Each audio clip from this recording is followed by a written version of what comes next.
ఎప్పుడైనా ఓ వ్యక్తికి ఏదైనా ఘటనలో అన్యాయం జరిగిందని అనిపిస్తే ఆ ఘటన అతని అంతరంగాన్ని తీవ్రంగా కుదిపేస్తుంది. సమస్త జగత్తు అతనికి తన శత్రువు వలె కనిపిస్తుంది. అన్యాయం అనిపించినటువంటి ఘటన ఎంత పెద్దదైతే మనుషుల హృదయం కూడా అంతే అధికంగా విరోధించసాగుతుంది.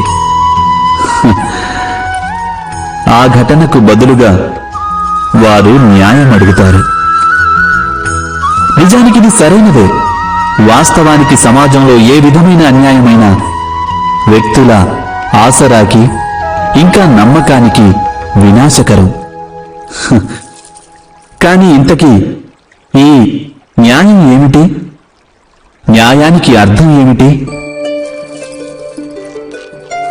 అన్యాయం చేసిన వారు తాము చేసిన దానికి పశ్చాత్తాపం చెందాలి. అలాగే అన్యాయానికి గురైన మనసులో మరలా సమాజం పట్ల విశ్వాసం కలగాలి. న్యాయానికి అర్థం ఇదేగా?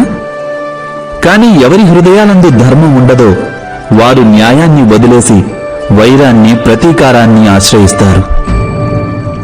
హింసకు బదులుగా ప్రతిహింస అనే భావనతో సాగుతారు.